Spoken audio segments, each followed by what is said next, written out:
प्यारे बच्चों, हमने इससे पहले वीडियो में देशभक्त चंद्रशेखर नामक पाठ पढ़ा। अब हम अपने अग्रिम पाठ भारतीय संस्कृति को लेकर उपस्थित हैं। बहुत ध्यान से आप इस पाठ को पढ़ेंगे। अत्यंत महत्वपूर्ण पाठ है।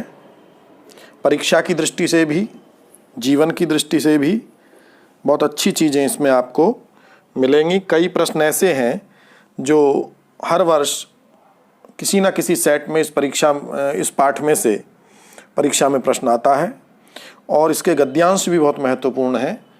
जबकि इस बार आपके पाठ कुछ कम हो गए हैं, इस दृष्टि से और भी ज़्यादा महत्वपूर्ण हैं।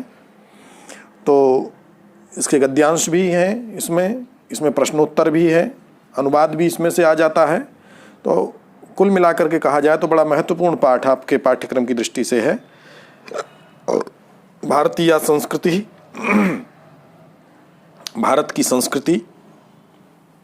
संस्कृति क्या है, किसको संस्कृति कहते हैं, किन चीज़ों से मिलकर बनती है, इसी सब के विषय में इस पाठ में चर्चा होगी। ध्यान से पढ़ेंगे। मानव जीवनस्य संस्करणम संस्कृति। मानव के जीवन को, मानव जीवनस्य षष्ठी विभक्ति का एक वचन है, जीवन शब्द का षष्ठी के एक वचन में बनेगा जीवनस्य। मानव जीवन का संस्करणम, संस्कार करना। संस्कार कहते हैं उसको शुद्ध, पवित्र, स्वच्छ, श्रेष्ठ बनाना, उसको भी संस्कार कहा जाता है। तो मानव जीवनस्य, मानव जीवन का संस्कार करना, उसको संस्कारवान बनाना, यही संस्कृति ही, इसी को संस्कृति कहते हैं। अस्माकं पूर्वजाः, हमारे पूर्वजों ने मानव जीवनम संस्कर्तुम, मानव के जीवन को संस्कर्तुम मानी संस्कारवान बनाने के लिए, तुमुन प्रत्यय है संस्कर्तुम, जैसे पठ का बनता है पठितुम, ऐसे क्री धातु से यहाँ बन गया कर्तुम, संस्कर्तुम। मानव जीवन को संस्कारवान बनाने के लिए महानतम प्रयत्नम, महान प्रयत्न अकुर्वन किए। हमारे पूर्वजों ने मानव जीवन को संस्कारवान बनाने के लिए बहुत बड़े प्रयत्न किए। इसीलिए आज भी भारतीय संस्कृति के प्रति सारी दुनिया में विशेष आग्रह देखा जाता है। कोई कुछ भी कहे, लेकिन हमारी संस्कृति के प्रति लोगों के मन में आज भी आदर का भाव देखा जाता है। हम उतने उद्दंड आज भी नहीं है जितनी सारी दुनिया है। तो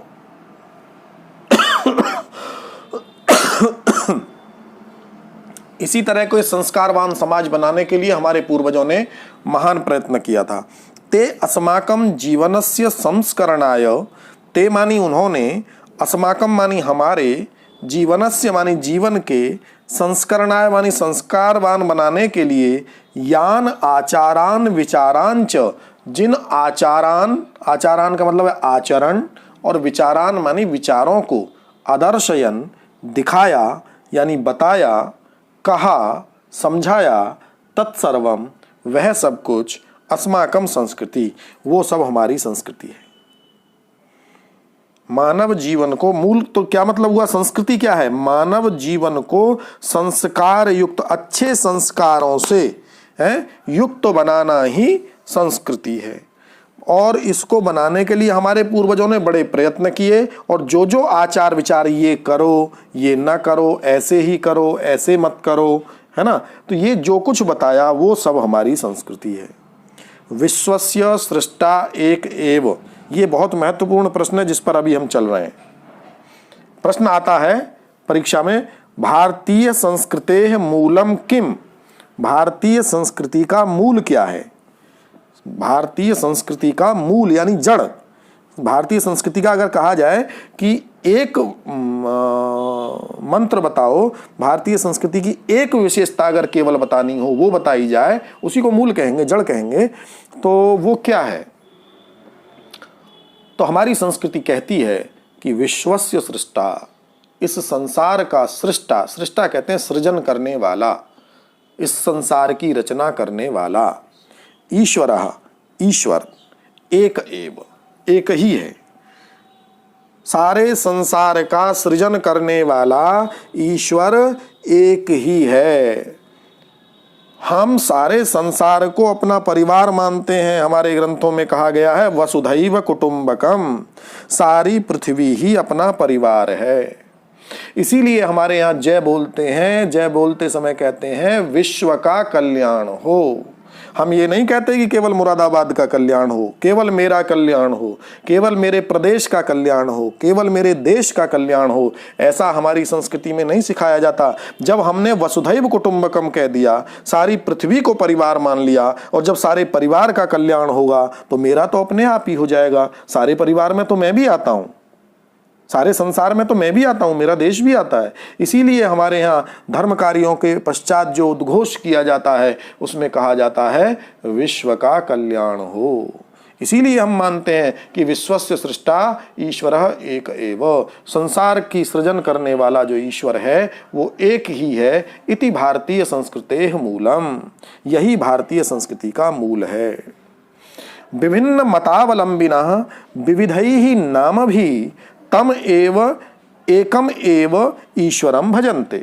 विभिन्न मतावलंबिना, अब आप ये कह सकते हैं कि भाई आपके यहाँ तो इतने सारे मतांतर हैं, हिंदू हैं, मुस्लिम हैं, सिख हैं, ईसाई हैं, जैन हैं, बौद्ध हैं, पारसी हैं, और उन मतों के अंदर भी अपने अपने अलग अलग तमाम मत हैं, मठ हैं, तमाम लोग संप्रदाय हैं, अनुयायी हैं उनके। तो कहते हैं नाम कुछ भी ले लो, विभिन्न मतावलंबिना, मत प्लस अवलंबिना दीर्घ संधि है, मताव, विभिन्न मत प्लस अवलंबिना, मतावलंबिना दीर्घ आ हो जाता है।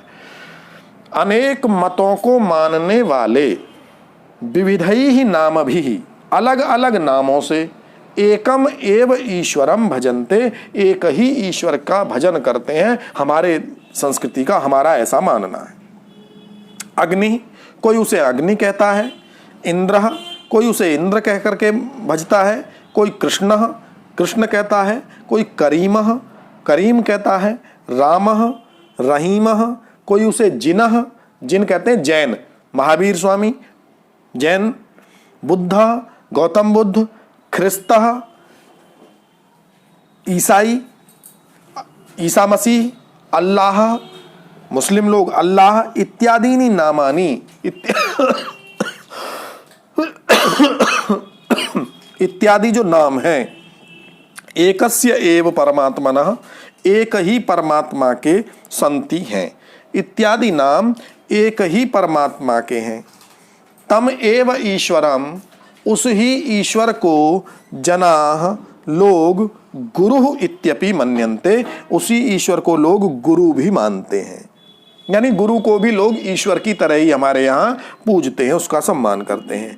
अतः इसीलिए सर्वेषां मतानां समभावः, इसीलिए सभी मतों का समभाव, सभी मतों को समान मानना, हमारे यहाँ यही हमारे देश की विशेषता है। जिनको कहीं शरण नहीं मिलती उनको भारत में आकर के शरण मिली। सारी दुनिया से यहूदी, आप छोटे हैं पता नहीं समझेंगे या नहीं समझेंगे, कहीं इतिहास में आप पढ़ेंगे तो आपको पता लग जाएगा कि यहूदियों को उनके अपने देश से भी भगा दिया गया,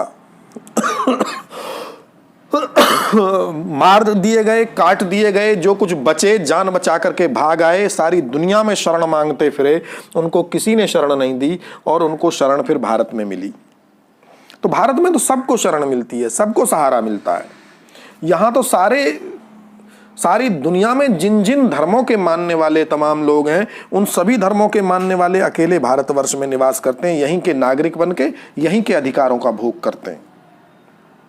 यहाँ सबको समान माना जाता है। तो सर्वेषां मतानां समभावः, सभी के मतों के प्रति, संप्रदायों के प्रति समानता का भाव, और सम्मानश्च, और सम्मान, अस्माकं संस्कृतेः संदेशः, हमारी संस्कृति का संदेश है।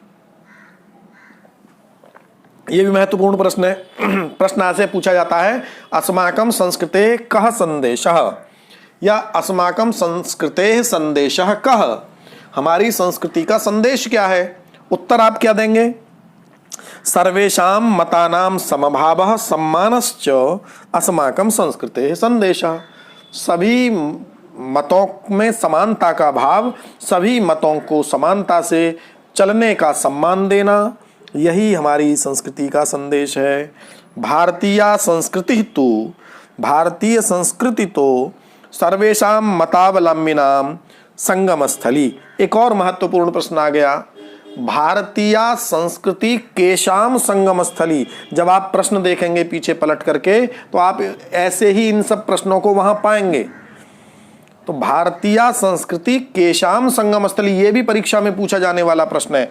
भारतीय संस्कृति किसकी संगम स्थली है?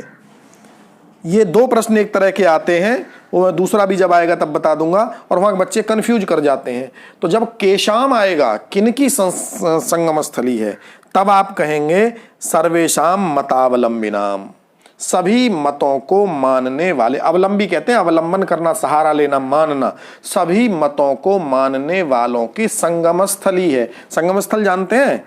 संगम कहते हैं मिलने का, स्थल मानी स्थान, जहां अलग अलग से आने के बाद दो लोग मिलें, दो तरह के विचार मिलें, विचारधाराएं मिलें, समूह मिलें, उन सारे नदियां मिलें, उन सब स्थानों को संगम स्थल कहते हैं। तो भारतीय संस्कृति जो है विभिन्न मतावलंबिनाम, अनेक मतों को मानने वाले लोगों की संगम स्थली है। यहां आकर के सब मिल जाते हैं। काले काले समय समय पर विविधाः विचाराः, अनेकों विचार भारतीय संस्कृतौ, भारतीय संस्कृति में समाहित होते गए, जुड़ते गए। समय समय पर अनेकानेक विचार भारतीय संस्कृति में सम्मिलित होते गए, समाहित होते गए। समाहिता मतलब सम्मिलित होते गए। ऐसा संस्कृति, यह संस्कृति सामासिकी संस्कृति, ये हमारी संस्कृति जो है वो सामासिकी संस्कृति है, समास वाली संस्कृति है। अब समास क्या होता है? 9th में आपने थोड़ा सा ध्यान दिया हो, पढ़ा हो। समास दो शब्दों के मेल को कहते हैं, यही तो पढ़ा था। दो शब्दों के मेल को समास कहते हैं, दो अक्षरों के मेल को संधि कहते हैं। तो समास का अर्थ है मिलना, जुड़ना। हमारी जो संस्कृति है वो क्या सिखाती है? जुड़ना सिखाती है, मिलना सिखाती है। हमारी संस्कृति क्या सिखाती है? जुड़ना, मिलना। अस्माकम संस्कृति सामासिकी संस्कृति, ये समास वाली संस्कृति है, जोड़ने वाली संस्कृति है हमारी, तोड़ने वाली संस्कृति नहीं है। यस्याह विकासे, जिसके विकास में विविधानाम जाति नाम। अब कोई एक आदमी ये कहने लगे कि भारतीय संस्कृति को केवल मैंने ही पुष्ट किया है, मैंने ही मजबूत किया है, तो ये बात सर्वथा गलत होगी। तो भारतीय संस्कृति के विकास में विविधानाम जाति नाम, अनेक जातियों का, विविधानाम संप्रदायानाम, अनेक संप्रदायों का, विश्वासानांच, और विविध विश्वासों का योगदानम दृश्यते, योगदान दिखाई देता है। यह किसी एक व्यक्ति की बनाई हुई संस्कृति नहीं है, एक संप्रदाय की बनाई हुई संस्कृति नहीं है। बहुत सारे जातियों का, बहुत सारे संप्रदायों का, बहुत सारे विश्वासों का इस भारतीय संस्कृति को गढ़ने में, इसका सृजन करने में योगदान दिखाई देता है। अतएव इसीलिए अस्माकं भारतीयानाम, हम भारतीय लोगों की एका संस्कृति, हमारी संस्कृति एक है, एकाच राष्ट्रीयता, और एक ही हमारी राष्ट्रीयता है। हमारी नेशनलिटी भी जो है वो एक ही है। भले ही हम हिंदू हों, मुस्लिम हों, सिख हों, ईसाई हों, जैन, बौद्ध, पारसी हों, ब्राह्मण, क्षत्रिय, शूद्र हों, हम ठाकुर, जाट, जाटव हों, जो भी हों हम, लेकिन जब नेशनलिटी की बात आती है, जब देश की बात आती है, तब हम भारतीय होते हैं। और हमारी जो नेशनलिटी है वो हमारी इंडियन है, वो हमारी भारतीय है। फिर हम अपने धर्म, जाति आदि सबको भूल जाते हैं। एकाच राष्ट्रीयता, एक ही हमारी राष्ट्रीयता है, वो है भारतीयता। सर्वेपि वयम, हम सभी एकस्याः संस्कृतेः समुपासकाः, एक ही संस्कृति के समुपासक हैं, उपासक हैं, पूजने वाले हैं। एकस्य राष्ट्रस्य च राष्ट्रीयाः, और हम एक ही राष्ट्र के राष्ट्रीय हैं, यानी नागरिक हैं। राष्ट्रीय कहते हैं, राष्ट्रे भवः, राष्ट्र में जो उत्पन्न होता है उसे राष्ट्रीय कहते हैं। तो हम एक ही राष्ट्र के राष्ट्रीय हैं, यानी एक ही देश के नागरिक हैं। नेशन फर्स्ट, भारत पहले, देश पहले, जाति धर्म सब बाद में, यही हमारा उद्घोष पहले था, यही हमारा उद्घोष आज भी है। देश पहले, मैं पीछे, मेरा देश पहले। यथा भ्रातरः, जैसे भाई लोग, परस्परम मिलित्वा, आपस में मिलकर, कोई 2 भाई 3 भाई 4 भाई परिवार के, परस्परम मिलित्वा, आपस में मिलकर, सहयोगेन सौहार्देन च, सहयोग और सौहार्द से, परिवारस्य उन्नतिम कुर्वन्ति, परिवार की उन्नति करते हैं। तथैव, उसी प्रकार से, अस्माभिः अपि, हम लोगों को भी, सहयोगेन, सहयोग के द्वारा, सौहार्देन च, और सौहार्द के द्वारा, सौहार्द का मतलब होता है अच्छे हृदय से, सौहार्द शब्द का अर्थ होता है, आपने कभी बहुत बार पढ़ा होगा सौहार्द शब्द, कि इनमें सौहार्द नहीं है, सुंदर, हार्द हृदय, सुंदर हृदय, अच्छा हृदय जिनका हो, है ना। तो सहयोग से और अच्छे हृदय से, अच्छे मन से हम सबको मिलकर के राष्ट्रस्य उन्नति कर्तव्या, अपने देश की उन्नति करनी चाहिए। हमारे मन में यह भाव होना चाहिए, हम रहें न रहें, यह देश रहे, मेरा देश पहले है, देश रहेगा तो हमारी आने वाली पीढ़ियां रहेंगी, सब रहेंगे, देश स्वतंत्र होगा, हम सब स्वतंत्र होंगे। तो हमें अपने देश के प्रति यही भाव हमेशा रखना चाहिए। इसके हम 2 वीडियो बनाएंगे। पहला भाग क्योंकि ज़्यादा लंबा हो जाता है तो फिर आप मन से देखते नहीं हैं, तो एक भाग में इतना ही, शेष अगले भाग में।